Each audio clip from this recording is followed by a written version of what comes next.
बिस्मिल्लाहिर्रहमानिर्रहीम। अस्सलाम वालेकुम नाज़रीन, इरफान हाशमी आपको शो में खुशामदीद कहता हूँ और हमारे साथ इस्लामाबाद से मौजूद हैं इब्राहिम राय साहब। राय साहब अस्सलाम वालेकुम। वालेकुम अस्सलाम।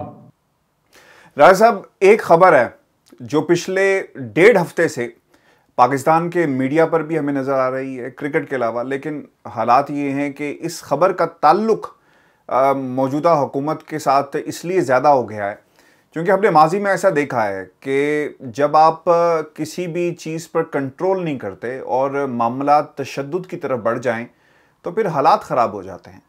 उस जमात की साख्त बहुत हद तक मुतासिर होती है और फिर जब आपने वापस लोगों में जाना हो तो फिर लोग उस चीज़ को याद रखते हैं। अब ये जो कलदम तंजीम का एहतजाज है, जिस तरह हालात शुरू हुए राय साहब 1.5 हफ्ता पहले ईद मिलादुल नबी का जुलूस, और फिर वादा लिया गया कि उस जुलूस को किसी सूरत भी एहतजाज में कन्वर्ट नहीं किया जाएगा। इजाज़त मिलती है, लोग बाहर आते हैं, धरना देकर की गर्ज से बाहर आते हैं। फिर एमयू कॉलेज के मकाम पर हमने देखा कि इनका टाकरा पुलिस से होता है, पुलिस रोकने की कोशिश करती है। फिर वहाँ पर पथराव इतना ज़बरदस्त हुआ, गाड़ियाँ चढ़ा दी गई, 2 पुलिस एहलकार शहीद हो गए। फिर मुज़ाकरात के लिए शेख साहब पाकिस्तान आए और मुज़ाकरात आगे बढ़ते ज़रूर हैं लेकिन किसी नतीजे पे नहीं पहुँचते। और फिर ये काफ़िला आगे बढ़ जाता है और आगे बढ़ते बढ़ते गुजरांवाला खंदकें खोदी गई। और अब जो पिछले 3 दिन की सूरत हाल है राय साहब, इसके अंदर एक वो किरदार है जो हुकूमत ने अदा किया, ऑन बोर्ड लिया इदारों को और रेंजर्स को तैनात कर दिया गया जेएलएम के मकाम पर। और फिर कोशिश ये थी कि किसी सूरत भी इस एहतजाज को आगे बढ़ने नहीं देना। अगर ये एहतजाज शहर इख्तिदार में दाखिल होता है और रेड एरिया में दाखिल हो गया, सेंसिटिव एरिया में दाखिल हो जाता है, तो फिर डिप्लोमेटिक इनक्लेव में दाखिल होता है या फिर और जो हसास हमारा इस्लामाबाद के इलाके हैं या रावलपिंडी के, तो फिर मुश्किल हो जाता। आपकी फेस सेविंग इंटरनेशनली करना मुश्किल हो जाती। और क्योंकि हमने अब तक तो राय साहब ये देखा है कि मीडिया के अंदर, इंटरनेशनल मीडिया इसे रिपोर्ट कर रहा है। पाकिस्तान के अंदर शायद तस्वीरें ना चल रही, तस्वीरें एक आधी आपको नज़र ज़रूर आएंगी खबरों के साथ, लेकिन इंटरनेशनल मीडिया में बाकायदा वीडियोज़ भी दिखाई जा रही हैं इंडिपेंडेंट सोर्सेज से जो मुहैया की गई। हुकूमत ने राय साहब हर तरफ अपना जोर लगाया है। हुकूमत चाहती है कि मुज़ाकरात के ज़रिए मामला हल हो जाएं। हुकूमत ने जो जहाँ से ये अकाउंट्स जिनको चलाया जा रहा था, ये सिर्फ पाकिस्तान नहीं है, दुनिया के मुख्तलिफ हिस्सों से इन अकाउंट्स को चलाया जा रहा है और बाहर का हाथ भी इसके साथ इन्वॉल्व है। ऐसी खबर भी हमने सुनी और इसकी बहुत ज़्यादा हमारे सोर्सेज भी इस हवाले से बताते हैं कि जनाब इसमें एजेंडा कुछ और है। क्योंकि आपको याद होगा 27 अफराद जिसका क्लेम किया गया है हुकूमत की तरफ से ऐसे हैं जिनके हाथों में क्लैशनकॉफ्स थी और उन्होंने क्रॉस फायर किए और अब तक 6 पुलिस एहलकार शहीद हो चुके हैं। राजा गवर्नमेंट ने अपनी तमाम कोशिशें कर ली, कौमी सलामती कमेटी का इजलास भी हुआ, जितने भी लोग वहां पर बैठे हुए थे इदारों को ऑन बोर्ड लिया गया कि हम किसी सूरत भी रियासत की रीड को चैलेंज नहीं होने देंगे। अगर रियासत की रीड को चैलेंज किया जाएगा तो इसका जवाब दिया जाएगा। मेरा राय साहब आपसे ये सवाल है, अब तक वज़ीर-ए-आज़म पाकिस्तान इमरान खान ने जितना कुछ करना था कर लिया। अब उलमा मशाइख की का जो वफ्द है वो भी बनी गाला में उसकी भी मुलाकात हुई है और इमरान खान साहब ने अपने जो बात थी, जो गुफ्तगू थी, उसको आगे बढ़ाया गया है। लेकिन ये मुज़ाकरात किसी सूरत भी हल होते हुए नजर नहीं आ रहे। फाइनल रिजॉर्ट सर क्या होगा? गोली चलेगी, लोग शहीद होंगे दोनों तरफ से और फिर जब शहादतें होंगी, लोग जान बहक होंगे, तो फिर ये गवर्नमेंट के लिए कोई आसान सिचुएशन नहीं होगी। इससे बाउंस बैक करना, वो लोग जो इस इंतज़ार में थे कि कोई ना कोई चीज़ पकड़ी जाए इस मौजूदा हुकूमत की जिसको क्रिटिसाइज़ किया जाए, सर उनको एक रास्ता मिल जाएगा और जब रास्ता मिला तो फिर मुश्किल हो जाएंगे इस हुकूमत को बयान देने। चूँकि सॉरी टू से फॉर पाकिस्तान तहरीक इंसाफ की जो इस वक्त की जो मिनिस्टर्स हैं जितने भी हैं, सर मुझे तो कहीं पे कोई ब्रेक थ्रू नज़र नहीं आ रहा। यानी ऐसा लगता है कि वो लोग जिनकी तादाद हमें सिर्फ नंबर्स की हद तक, अगर हम कहें एग्जैक्ट नंबर्स, हज़ारों की तादाद में लोग होंगे जो इस्लामाबाद की तरफ गामजन कर रहे हैं, गामजन है, लेकिन सर उनको रोकने में, मुज़ाकरात की टेबल पे लाकर मुज़ाकरात करने में भी नाकाम होंगे। अब तो कंट्रोवर्सीज जन्म ले रही हैं और इसका फ़ायदा बाकायदा दूसरी तरफ से राय साहब उठाया जा रहा है। लोग ये कहते हैं, अब तो आपने शेख रशीद का भी बयान सुन लिया होगा कि जो कुछ किया प्राइम मिनिस्टर के इल्म में था, और फिर दूसरी तरफ से जो बयान आया नूरुल हक कादरी साहब का, जिनके दस्तखत मौजूद हैं, वो भी ये कहते हैं कि सब कुछ वजीर आजम के इल्म में था और मेरी क्या मजाल के बताए बगैर किसी भी किस्म का मुआहदा करता। सर ये समझ में आती है बात, प्राइम मिनिस्टर के इल्म में लाए बगैर चीजें नहीं हो सकती। सर ये क्यों कंट्रोवर्सीज के बाद कंट्रोवर्सीज? और सबसे बड़ी बात है साहब, ये मेरा आपसे सवाल भी है, माजी में हमने देखा कि पाकिस्तान के इदारे जब हरकत में आए तो ये लोग अपने घरों को वापस लौट गए। अब पाकिस्तान के इदारे सर हरकत में क्यों नहीं आ रहे, क्यों बातें नहीं हो रही?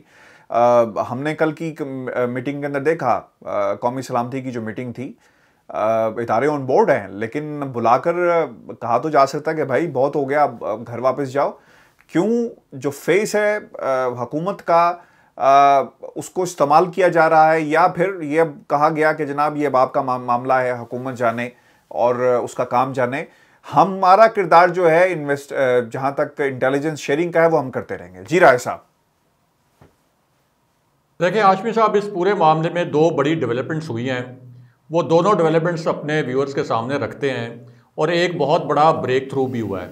और ये ब्रेक थ्रू इस सूरत हाल में हुआ है कि कुछ ताज़ा तरीन रिपोर्ट्स जो ISI ने बनाई थी, जो फ़ौज की टॉप एजेंसी है, इंटेलिजेंस एजेंसी, और कुछ रिपोर्ट जो टॉप आपकी सिविल इंटेलिजेंस एजेंसी है IB, इसने बनाई थी, और ये हफ्ते के रोज़ प्राइम मिनिस्टर इमरान खान से शेयर की गई थी। और जब ये reports prime minister Imran Khan से शेयर की गई तो इनके कुछ नुकात बड़े तशवीशनाक किस्म के थे, और प्राइम मिनिस्टर इमरान खान ने उसके बाद ये फैसला किया कि एक तो सदर आरिफ अलवी को इस पूरी सूरत हाल में इंगेज करें।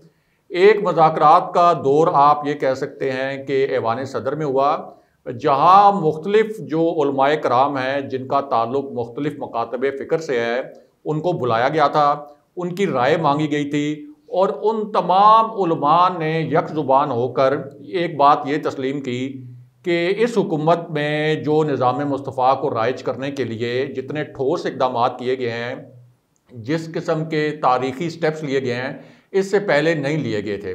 दूसरा, उन तमाम उलमा ने इस बात पर इत्तफ़ाक़ किया कि तहरीक लब्बैक पाकिस्तान इस धरने के ज़रिए जिस किस्म के मकासद हासिल करना चाहती है, एक तो वो मकासद हासिल नहीं होंगे और उल्टा रियासती मफादात को नुकसान होगा, जिसके बाद एक उनका एलामिया भी सामने आया। उसके बाद प्राइम मिनिस्टर ने इनिशिएटिव ये लिया कि अब जिन उलमा से उन्होंने मुलाकात करनी है वो बरेलवी मकतबा फ़िक्र के जय्यद और बड़े नामवर उलमा हों, क्योंकि तहरीक लब्बैक के जो कारकुन हैं उनमें से बड़ी तादाद ऐसी है जिनका ताल्लुक बरेलवी मकतबा फ़िक्र से है। तो प्राइम मिनिस्टर इमरान खान ने इनको अपनी रिहाइशगाह पर बुलाया, और इनको अपनी रिहाइशगाह पर बुलाने का मकसद ये था कि गुजरात से और वज़ीराबाद से बड़ी खौफनाक किस्म की खबरें आ रही थी हाशमी साहब, क्योंकि वहाँ पर रेंजर्स को डिप्लॉय किया गया था, और जो नई सूरत हाल पैदा हुई थी जिसके मुतल्लिक हुकूमत का ये दावा है कि जो तहरीक लब्बैक के कारकुन हैं उनके पास बोतल बम, पेट्रोल बम और दीगर जो इस तरह का आतिशगीर मादा है वो मौजूद है, और वो किसी भी वक्त ये पेट्रोल बम और बोतल बम बना भी सकते हैं। इसी तरह हुकूमत का ये नया दावा भी सामने आया है कि बहुत बड़ी तादाद में कारकुन ऐसे भी मौजूद हैं जिनको बाकायदा पिस्टल भी दिए गए हैं। अब हुकूमत ने वहाँ पर जो अपने कानून नाफिज करने वाले इदारे हैं उनके ज़रिए खंदकें तो खुदवाई थी, उनको गहरा भी किया, वहाँ पे पानी भी छोड़ा गया ताकि ये लोग वज़ीराबाद से आगे ना आ सकें। लेकिन इन्होंने ये किया कि अब एक क्रेन मंगवा ली, एक क्रेन के ज़रिए इन्होंने वहाँ से रुकावटें हटाने की कोशिश की। वहाँ बड़ी नाखुशगवार सूरत हाल पैदा हुई, और रेंजर्स को चूँकि पहली सफ़ में अब लाया गया था और पुलिस को दूसरी सफ़ में भेजा गया था, क्योंकि पुलिस का तो ये बिल्कुल किसी किस्म का कोई लिहाज नहीं कर रहे थे, कोई एहतराम नहीं कर रहे थे, उनके ऊपर पथराव भी कर रहे थे, उनके ऊपर गाड़ियाँ भी चढ़ा रहे थे, उनके ऊपर पेट्रोल बम भी फेंक रहे थे, और 7 शहादतें हो चुकी थी। तो इसलिए फैसला ये किया गया था कि रेंजर्स पहली सफ़ में हों और दूसरी सफ़ में पुलिस हो। लेकिन इन्होंने किया ये कि अब इन्होंने बहुत बड़े बड़े, आप ये कह सकते हैं कि लकड़ी के जो एक फट्टे हैं वो बनवाए, और उन फट्टों के ज़रिए इन्होंने कोशिश की कि उन खंदकों के ऊपर रखें, उन फट्टों को पुल के तौर पर इस्तेमाल करें और वहाँ से वो खंदकें क्रॉस करके चले जाएं।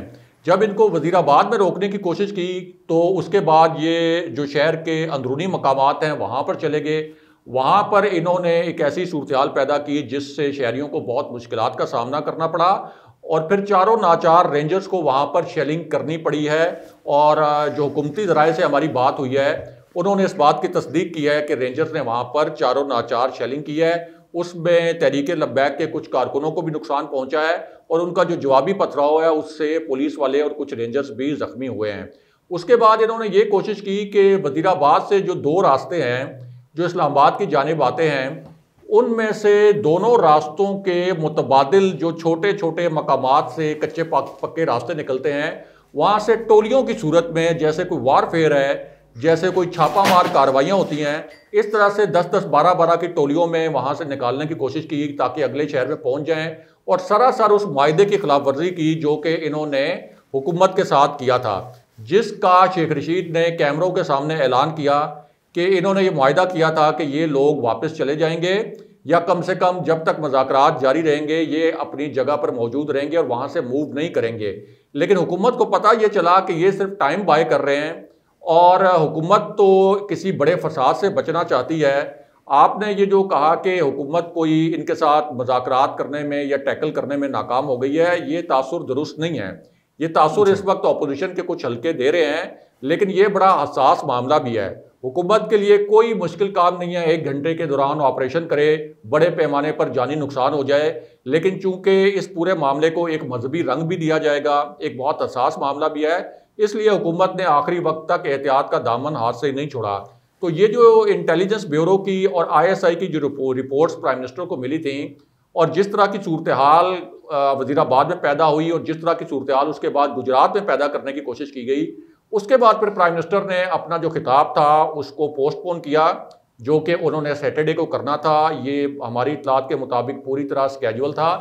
उसकी बजाय प्राइम मिनिस्टर इमरान खान ने उलमा को बुलाया और आप देखें कि जो बरेलवी मकतबा फ़िक्र के लोग हैं, जो बरेलवी मकतबा फ़िक्र के उलमा हैं, बहुत जय्यद, बहुत बड़ा नाम है उनका, बहुत बड़े बड़े स्कॉलर हैं, उन सब ने बाद में एक एलामिया भी जारी किया और उस एलामिया में भी उन्होंने प्राइम मिनिस्टर इमरान खान के जो इक़दाम हैं रियासत मदीना का हदफ हासिल करने के लिए, ये गोल हासिल करने के लिए, उन इक़दाम पर इत्मीनान का इज़हार भी किया और ये भी कहा कि जो तहरीक लब्बैक के इक़दाम हैं इनसे जिस किस्म के मकासद वो हासिल करना चाहते हैं वो तो हासिल नहीं होंगे, उल्टा रियासत को नुकसान हो जाएगा। अब प्राइम मिनिस्टर इमरान खान ने एक कमेटी बनाई है जिसमें 12 जय्यद उलमा शामिल हैं। वो तहरीक लब्बैक के कायदीन से मुज़ाकरात करेंगे और उनको कन्विंस करने की कोशिश करेंगे कि आप ये धरना ख़त्म करें और आपके जो जायज़ मुतालबात हैं वो मान लिए जाएंगे। और इसमें ब्रेक थ्रू ये हुआ है कि अब एक नई कमिटमेंट की गई है तहरीक लब्बैक पाकिस्तान की जानिब से, और वो कमिटमेंट ये है कि जब तक मुज़ाकरात चलेंगे हमारे लोग वज़ीराबाद से आगे मूव नहीं होंगे। हालांकि इससे पहले वो इस किस्म की कमिटमेंट से पीछे हटते रहे हैं, लेकिन अब उनकी जानिब से ये ताज़ा तरीन कमिटमेंट की गई है कि पुलिस भी कोई कार्रवाई ना करे और हम भी वज़ीराबाद से आगे मूव नहीं होंगे। तो हुकूमत ने इस पर फ़िलहाल एग्रीमेंट कर लिया है ताकि को थोड़ा सा टाइम ऐसा मिले कि जिसके अंदर हुकूमत हतमी तौर पर इनके साथ एक फ़ैसला कर सके कि आखिर इनका वो कौन सा मुतालबात का नुक्ता है जिसके मुतल्लिक ये समझते हैं कि ये कानूनी भी है और हुकूमत उसको मान भी सकती है। तो एक तो तहरीक लब्बैक पाकिस्तान वाले खुद भी ये कह रहे हैं कि हम लाहौर तो वापस नहीं जाएंगे लेकिन वज़ीराबाद में रुकेंगे। दूसरी बात यह है कि प्राइम मिनिस्टर इमरान खान ने इन उलमा के सामने भी 2 चीज़ें वाज़ेह कर दी कि एक तो साद रिजवी की रिहाई के मामले पर मुझे कोई झुका नहीं सकता, मुझे कोई ब्लैकमेल करके ये नहीं कह सकता कि साद रिजवी को रिहाई के लिए मैं कोई अपना इन्फ्लुएंस इस्तेमाल करूँ। वो मामला कानून के मुताबिक हल होगा। फ्रांसीसी सफ़ीर पाकिस्तान के अंदर मौजूद नहीं है तो फ्रांसीसी सफ़ीर को बेदखल करने का ऑप्शन ही नहीं है, सवाल ही नहीं पैदा होता। और फ्रांस के साथ ताल्लुकात ख़त्म करने के हवाले से प्राइम मिनिस्टर इमरान खान ने बहुत क्लियरली कह दिया है कि ये मेरा कोई ज़ाती मामला नहीं है। अगर ये मेरा कोई ज़ाती मामला होता तो फिर कोई और बात थी, ये रियासत का मामला है और इससे रियासत को तबाहकुन नुकसानात होंगे। अगर हम फ्रांस के साथ ताल्लुकात ख़त्म करते हैं तो हमारा तो FATF के अंदर बहुत बुरा हाल हो जाएगा, हम पहले ही ग्रे लिस्ट के अंदर है। वहाँ पे हमारा GSP+ स्टेटस 1 महीने के अंदर ख़त्म हो जाएगा। हमारी जो बरामदात हैं यूरोपीय यूनियन के लिए वो सारी ख़त्म हो जाएंगी, हमारी इकॉनमी कोलैप्स हो जाएगी। और तहरीक लब्बैक के जो कारकुन हैं उनको या तो इन अवामिल का इल्म नहीं है या फिर उनको गुमराह किया जा रहा है। तो एक ब्रेक थ्रू तो हुआ है। बाकी जो ये बात है कि उनकी जानिब से ये कहना तहरीक लब्बैक के कायदीन की जानिब से कि कोई मुआहिदा हुआ था और उसके ऊपर अमल नहीं हुआ, और फैसल वाउडा का एक बयान के प्राइम मिनिस्टर इमरान खान को ये इल्म नहीं था कि इस किस्म का कोई मुआहिदा हुआ है। ये बात ना फैसल वाउडा की दुरुस्त है, ना ये तहरीक लब्बैक के कायदीन की बात दुरुस्त है, क्योंकि प्राइम मिनिस्टर इमरान खान जब हुकूमत कर रहे हैं तो सबको पता है कि वो बड़ी अथॉरिटी के साथ हुकूमत करते हैं, और सवाल ही नहीं पैदा होता कि कोई मिनिस्टर उनको एतमाद में लिए बगैर इतना बड़ा मुआहिदा कर दे। प्राइम मिनिस्टर इमरान खान के साथ शेयर किया गया था ये मुआहिदा, और इस मुआहिदे की प्राइम मिनिस्टर इमरान खान ने पासदारी भी की। उस मुआहिदे की कॉपी आज भी मौजूद है, जो लाहौर में इन्होंने धरना दिया था और उसके बाद जो मुआहिदा हुआ था, और उसमें सिर्फ एक ही नुक्ता था कि बाकी हमारे मुतालबात मान लिए गए हैं, सिर्फ करारदाद पार्लियामेंट में पेश की जाए, कौमी असम्बली में पेश की जाए। प्राइम मिनिस्टर इमरान खान के डायरेक्टिव्स पर वो करारदाद वहाँ पर आ गई थी। प्राइम मिनिस्टर इमरान खान ने अपना वादा पूरा कर दिया, जो कि उस मुआहिदे में एक नुक्ता दर्ज था। अब तहरीक लब्बैक की क़यादत का असल मामला ये नहीं है कि पार्लियामेंट के अंदर करारदाद आए, असल मामला ये है, जो कि जानते हैं सब, कि साद रिजवी की रिहाई हो। असल इस वक्त इशू जो तहरीक लब्बैक के कारकुनों को इस लॉन्ग मार्च के अंदर झोंका गया है, वो सिर्फ और सिर्फ साद रिजवी साहब की रिहाई के लिए झोंका गया है। बाकी जो उनके मुतालबात थे पाकिस्तान के अंदर निज़ाम मुस्तफ़ा राइज करने के हवाले से या फ्रांस के हवाले से, वो पहले ही तस्लीम किए जा चुके हैं। और प्राइम मिनिस्टर इमरान खान ने आज भी एक बड़ा लाउड एंड क्लियर मैसेज दिया है कि हम कोशिश कर रहे हैं इस मामले को मुज़ाकरात के साथ हल करने की, लेकिन सवाल ही नहीं पैदा होता कि मुझे कोई झुका कर रियासत को ब्लैकमेल करके अपने मुतालबात मनवा लें। और अगर ये मुज़ाकरात नाकाम होते हैं तो फिर हाशमी साहब चारों नाचार आप देखेंगे कि रियासत को ऑपरेशन करना पड़ेगा, जो नहीं होना चाहिए, लेकिन रियासत के पास कोई और ऑप्शन नहीं होगा, और आखिरी ऑप्शन के तौर पर ये ऑपरेशन होगा। और फिर बड़ी आप ये कह सकते हैं बदकिस्मती होगी कि उसमें बड़ा जानी नुकसान भी हो सकता है, और उस सूरत हाल को अवॉइड करने के लिए प्राइम मिनिस्टर तहम्मुल का मुजाहरा कर रहे हैं। लेकिन जो अपोजिशन है वो इस वक्त बजाय इसके कि ये एक बड़ा हसास मामला है रियासत के लिए, तो रियासत के साथ खड़े होने के बजाय वो अपने सियासी मफादात इसमें से हासिल करने की कोशिश कर रही है। और उनके ये जो इल्ज़ामात हैं कि हुकूमत टैकल नहीं कर पा रही, तो मुस्लिम लीग नून ने किस तरह से टैकल किया था फैज़ाबाद धरने को, हम सबको याद है कि वहाँ पे जब ऑपरेशन किया गया था तो जानी नुकसान भी हो गया था और वो ऑपरेशन नाकाम भी हो गया था। तो इसलिए इस मामले को अब तक थोड़ा सा वाइजली टैकल करने की कोशिश की जा रही है, लेकिन रियासत के पास जो ताकत है इसके बारे में किसी को गलतफहमी का शिकार नहीं रहना चाहिए।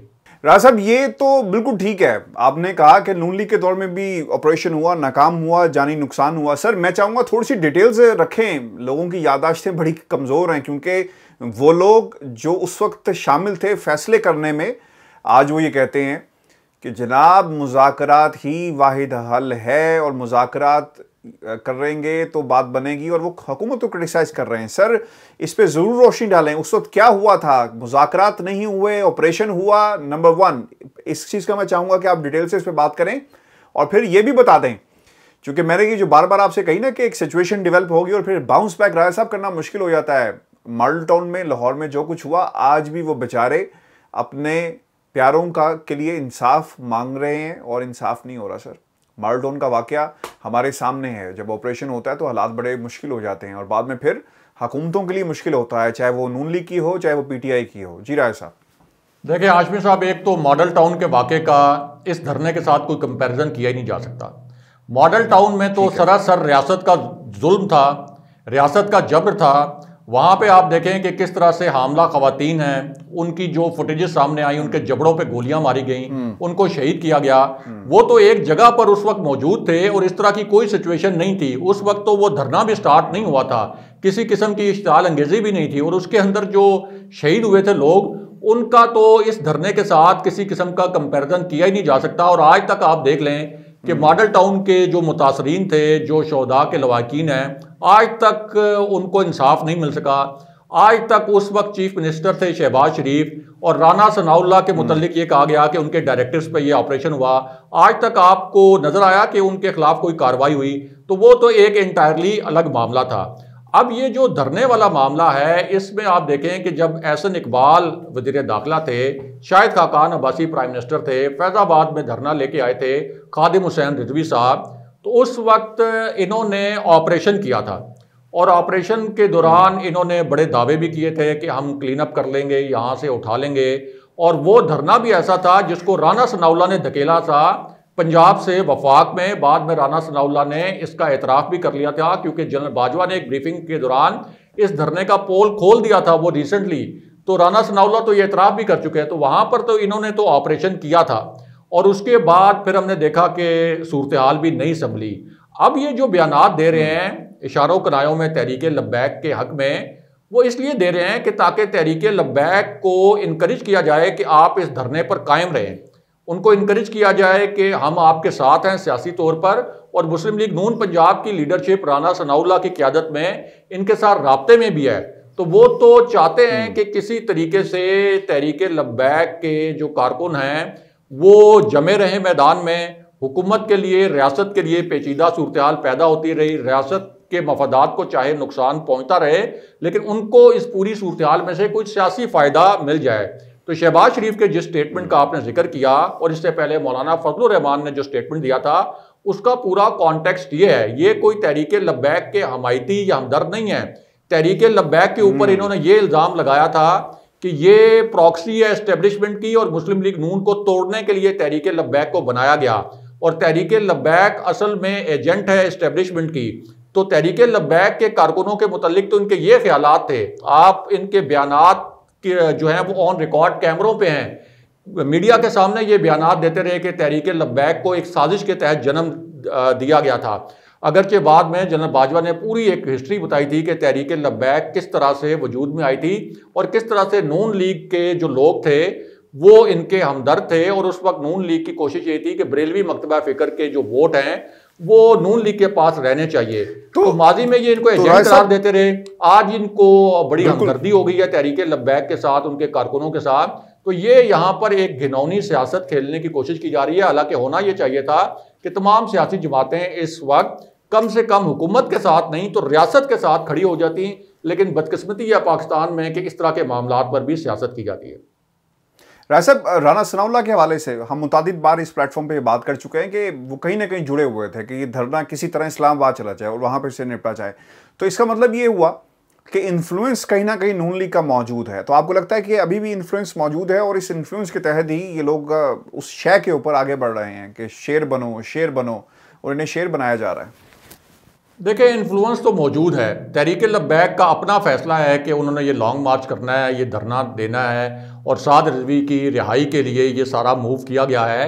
लेकिन जब दूसरी जो सियासी जमातें हैं और बड़ी सियासी जमातें वो आपको इनकरेज कर रही हों, आपको थपकी दे रही हों, आपको ये कह रही हों कि हम पार्लियामेंट का फोरम हो, कोई प्रेस कॉन्फ्रेंस हो, कोई अवामी फोरम हो, अवामी जलसा हो, तो हम आपकी हमायत करेंगे, तो जाहिर है कि जो धरने में लोग बैठे हों, जो एहतजाज कर रहे हों, उनकी तो हौसला अफजाई होती है। तो ये पूरी जो एक आग लगाने की कोशिश की जा रही है शहबाज शरीफ एंड कंपनी की जानिब से और मौलाना फजलुर रहमान की जानिब से, उसका मकसद ये है कि तहरीक लब्बैक को हर सूरत में इस तरह की सिचुएशन में धकेला जाए जहां कोई तशद्दुद की सूरत हाल पैदा हो, हुकूमत के लिए मामला बहुत हसास और पेचीदा हो जाए और उससे फिर कोई ऐसी सूरत हाल पैदा हो जिसके अंदर से शहबाज शरीफ, मौलाना फजलुर रहमान और ये जो अपोजिशन पिछले 4 साल में इनको कोई और मौका नहीं मिल सका कि ये अपने लिए कोई रिलीफ हासिल कर सकें या अपने लिए कोई डील वगैरह हासिल कर सकें या इक़्तिदार में वापस आ सकें, तो अपने लिए कोई मौका तलाश कर सकें। इनकी किसी किस्म की कोई तहरीक लब्बैक पाकिस्तान के साथ या तहरीक लब्बैक पाकिस्तान अगर ये दावा करती है कि उनकी कोई कॉज है तो उस कॉज के साथ भी किसी किस्म की कोई दिलचस्पी नहीं है। बहुत शुक्रिया राय साहब। व्यूअर्स, ये था दो टोक। अपने कमेंट्स भेजिएगा, चैनल को जरूर सब्सक्राइब करें। इजाज़त दीजिए। अल्लाह ने के बाद।